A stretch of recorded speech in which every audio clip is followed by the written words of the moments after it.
Hi guys, digital world of art के इस educational channel का आज का टॉपिक है figures of speech. Figures of speech अर्थात अलंकार। अलंकार क्या होते हैं, ये आप लोगों ने हिंदी में पढ़ा होगा कि काव्य के सौंदर्य को बढ़ाने वाले तत्वों को अलंकार कहा जाता है। यानी सीधी सी बात है कि जो फिगर्स ऑफ स्पीच है उसका सीधा संबंध हमारी इंग्लिश पोएट्री से है। और हमारे इंटरमीडिएट के कोर्स में हमें 7 तरह के अलंकार पढ़ना है। तो चलिए बारी बारी से हम सभी अलंकारों को समझने का और उनकी जो डेफिनेशन है उसको याद करने का प्रयास करते हैं। सबसे पहली फिगर ऑफ स्पीच है सिमिली। सिमिली को हिंदी में कहते हैं उपमा अलंकार। अर्थात उपमा का अर्थ है कि जब किसी एक व्यक्ति या वस्तु की तुलना दूसरे व्यक्ति या वस्तु के साथ की जाए जिसमें कम से कम एक समानता अवश्य हो तो वहां पर उपमा अलंकार होता है। अब इसकी इंग्लिश डेफिनेशन हम लोग कैसे याद करेंगे, इसको ऐसे पढ़िए। A simile is the figure of speech in which a comparison is made between two objects in which one point is common. The words of comparison are used in it.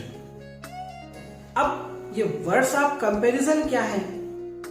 तुलना को प्रकट करने वाले शब्द, और वास्तव में इन्हीं शब्दों से सिमिली की पहचान होती है, और वो है एज, लाइक या सो। अर्थात सिमिली को हम 2 तरीके से पहचानते हैं। या तो हम दिए गए वाक्य का अर्थ निकाल लें, और जिसमें किसी की किसी से तुलना की गई हो इस बात को समझ लें। और सबसे बड़ी इसकी पहचान ये है कि उसमें एज, लाइक या सो लगा करके कंपेयर किया गया हो। जैसे उदाहरण के तौर पर she is as beautiful as the moon. अब यहाँ पे क्या है, वो इतनी सुंदर है जितनी कि चंद्रमा। अब चंद्रमा और उस महिला की सुंदरता जो है वो एक कॉमन गुण है, इसलिए यहाँ पर सिमिली फिगर ऑफ स्पीच होगी। Life is like a dream, या फिर my love is like a red red rose. ये वाक्य भी सिमिली के ही उदाहरण हैं। अब आते हैं हम लोग दूसरी फिगर ऑफ स्पीच पर, जिसका नाम है मेटाफर। मेटाफर की डेफिनेशन आपको याद करने की कोई आवश्यकता नहीं है। अगर आपने सिमिली की डेफिनेशन याद कर ली तो आपको मेटाफर की डेफिनेशन याद करने में कोई कठिनाई नहीं होने वाली है। वो आप इसके उदाहरण से समझ सकते हैं। A metaphor is the figure of speech in which a comparison is made between 2 different objects without using the words of comparison. अर्थात मेटाफर में एज, लाइक या सो का प्रयोग नहीं होता है और तुलना वैसे ही की जाती है। तो अगर एज, लाइक, सो लगा करके तुलना हो रही है तो वहां पे सिमिली होगा, और अगर बिना एज, लाइक अथवा शो के तुलना हो रही है तो वहां पे मेटाफर होगा। उदाहरण समझिए, जैसे the camel is the ship of desert. The camel ऊंट, इज माने है, the ship of desert, ship जहाज, ऑफ डेजर्ट रेगिस्तान का, ऊंट रेगिस्तान का जहाज है। अब कहने का मतलब ये है कि ऊंट रेगिस्तान के जहाज के जैसा है, लेकिन इसमें के जैसा शब्द प्रयोग नहीं किया गया, सीधे उसको बताया गया कि वह रेगिस्तान का जहाज है, अर्थात ऊंट को रेगिस्तान के जहाज का रूप दे दिया गया, इसीलिए इसमें रूपक अलंकार यानी मेटाफर है। अब हम लोग आते हैं अपने तीसरे अलंकार पर, जिसका नाम है ऑक्सीमोरॉन।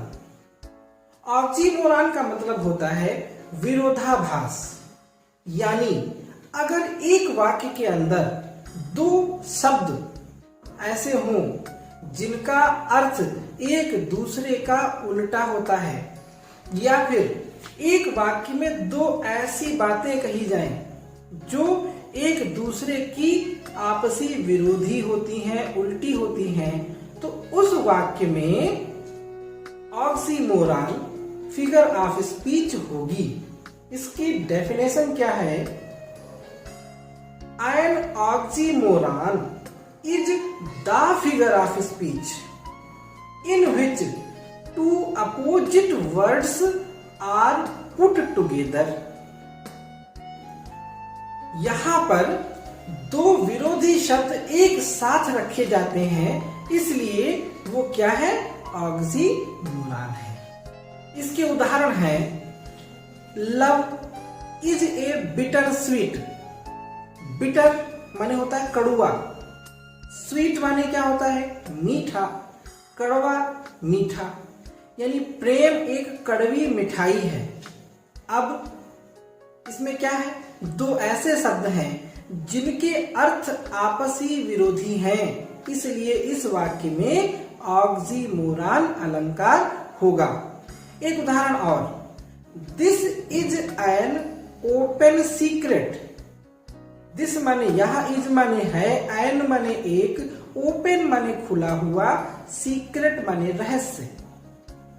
खुला हुआ और रहस्य ये दोनों एक दूसरे के विरोधी शब्द हैं और एक ही वाक्य में एक साथ प्रयोग किए गए हैं, इसलिए इस वाक्य में ऑक्सीमोरॉन फिगर ऑफ स्पीच है।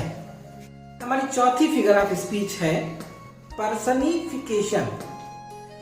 पर्सनिफिकेशन का मतलब है मानवीयकरण। मानवीयकरण का अर्थ होता है कि मानव के जैसा दिखाया जाना। अब मानव तो सजीव है, सजीव को सजीव क्या दिखाना, इसलिए इसकी सबसे बड़ी पहचान होती है कि इसका जो सब्जेक्ट होता है वो नॉन लिविंग थिंग होता है, अर्थात निर्जीव वस्तु होती है, और उसके साथ ऐसे गुण जोड़े जाते हैं जो सिर्फ मनुष्य में पाए जाते हैं, सजीवों में पाए जाते हैं। तो इसकी पहले डेफिनेशन समझ लीजिए। In a personification lifeless objects are presented as living being. Personification अलंकार में लाइफलेस थिंग्स आर प्रेजेंटेड, निर्जीव वस्तुओं को प्रस्तुत किया जाता है एज लिविंग बीइंग, सजीव प्राणियों की तरह। उदाहरण, लव इज ब्लाइंड। इसका सब्जेक्ट है लव, जो कि कोई व्यक्ति से संबंधित नहीं है। इज ब्लाइंड है अंधा, प्रेम अंधा होता है। अब ध्यान दीजिए, अंधा होना ये मानवों का गुण है, प्रेम कोई मानव है नहीं, प्रेम अंधा होता है, अर्थात प्रेम को एक मानव की तरह यहाँ पर स्थापित किया गया है, इसलिए इस वाक्य में पर्सनिफिकेशन फिगर ऑफ स्पीच है। जैसे truth sits upon the lips of a dying man. Truth sits सत्य बैठता है, अपॉन द लिप्स होठों पर, ऑफ ए डाइंग मैन एक मरते हुए आदमी की। एक मरते हुए आदमी के होठों पर सच बैठा हुआ होता है। अब ट्रुथ कोई मनुष्य तो है नहीं, सिट्स बैठना, बैठता कौन है? मनुष्य, मानव, यानी ट्रुथ को यहाँ पर मनुष्य की तरह दिखाया गया है, अर्थात इस वाक्य में पर्सनिफिकेशन फिगर ऑफ स्पीच है। अब हमारा पांचवा अलंकार है एपास्ट्रॉफी। एपास्ट्रॉफी माने होता है संबोधन। जैसे किसी को बुलाना कि हे राम, हे मोहन, हे सोहन, ये एक तरह का संबोधन हुआ। लेकिन सामान्य संबोधन वो अलंकार कब बनेगा, ये समझने वाली बात है। हम अगर किसी सजीव व्यक्ति को संबोधित करते हैं तो उसमें कोई अलंकार नहीं माना जाता है। लेकिन अगर हम किसी निर्जीव, किसी मरे हुए व्यक्ति को संबोधित करते हैं तो वहां पर एपास्ट्रॉफी फिगर ऑफ स्पीच बन जाती है। इसकी डेफिनेशन है an apostrophe is a direct address of the dead और non living things are object. An apostrophe, एक एपास्ट्रॉफी इज माने है द डायरेक्ट एड्रेस, सीधा संबोधन टू द डेड, मरे हुए लोगों का, अथवा नॉन लिविंग माने निर्जीव, थिंग्स आर ऑब्जेक्ट्स अर्थात वस्तुओं का। यानी जब निर्जीव वस्तुओं को सीधे सीधे संबोधित किया जाता है तो वहां पर एपास्ट्रॉफी फिगर ऑफ स्पीच बनती है। इसके उदाहरण हम समझ लेते हैं। O grave, where is thy victory, हे मृत्यु, वेयर इज दाई विक्ट्री, तुम्हारी जीत कहां है। इसमें ओ ग्रेव के बाद साइन ऑफ एक्सक्लामेशन यानी विस्मय बोधक चिन्ह अवश्य लगा होगा। एपास्ट्रॉफी की सबसे बड़ी पहचान यही है कि इसके वाक्य में कहीं ना कहीं पर एक विस्मय बोधक चिन्ह अवश्य होता है। इसके और उदाहरण हैं।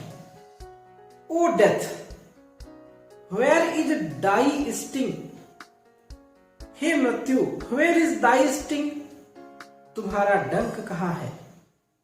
या ए लैमेंट पोएम में हमने पढ़ा ओ लाइफ, ओ वर्ड, ओ टाइम। तो ये पंक्तियां जो हैं निर्जीव ऑब्जेक्ट्स को संबोधित करती हैं, इसलिए यहां पर एपास्ट्रॉफी अलंकार बनता है। हमारा छठा अलंकार है हाइपरबोल। हाइपरबोल का मतलब होता है अतिशयोक्ति।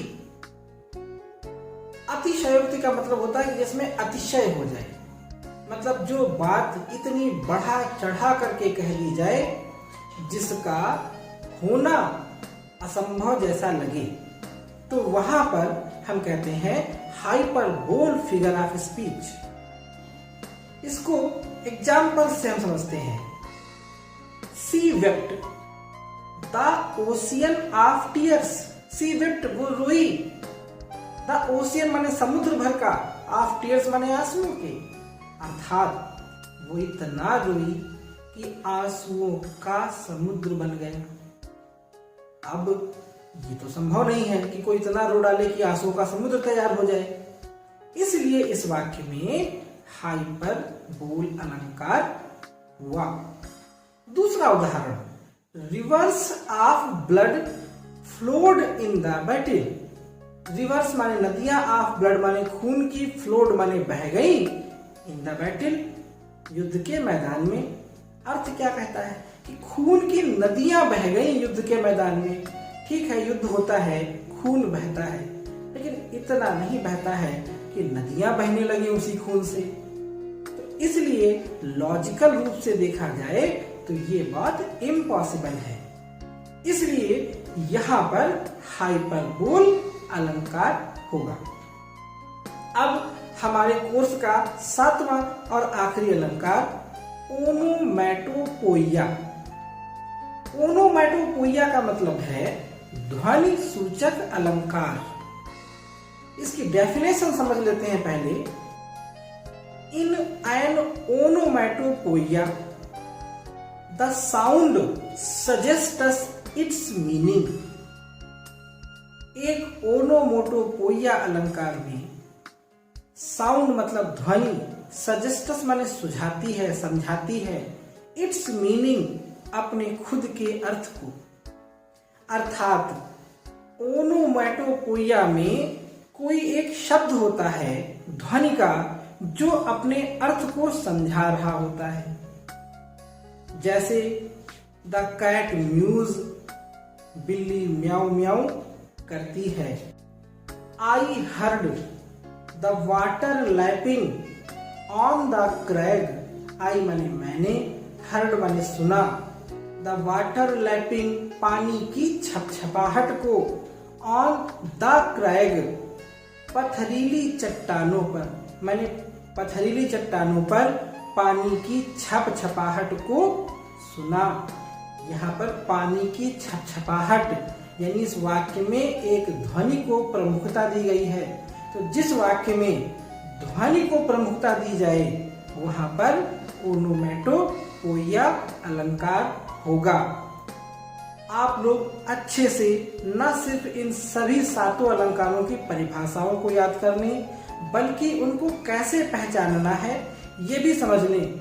और मेरा वादा है कि अगर आपने एक बार इन सभी के अर्थों को समझ लिया तो आप किसी भी वाक्य से अलंकार को तुरंत ही तलाश लेंगे और ये 4 अंक आपके बिल्कुल निश्चित हो जाएंगे।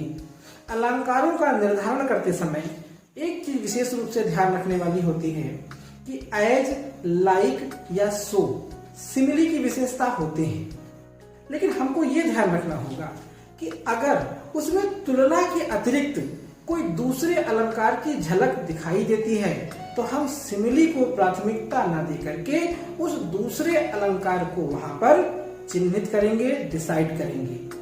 उम्मीद है ये अलंकारों वाली बातें आपको समझ में आ गई होंगी। वीडियो अच्छा लगा हो तो कृपया लाइक जरूर करेंगे और अगर आपने अभी तक इस चैनल को सब्सक्राइब नहीं किया है तो इसको तुरंत कर लें ताकि आपको हर वीडियो जैसे ही अपलोड हो वैसे ही प्राप्त हो सके।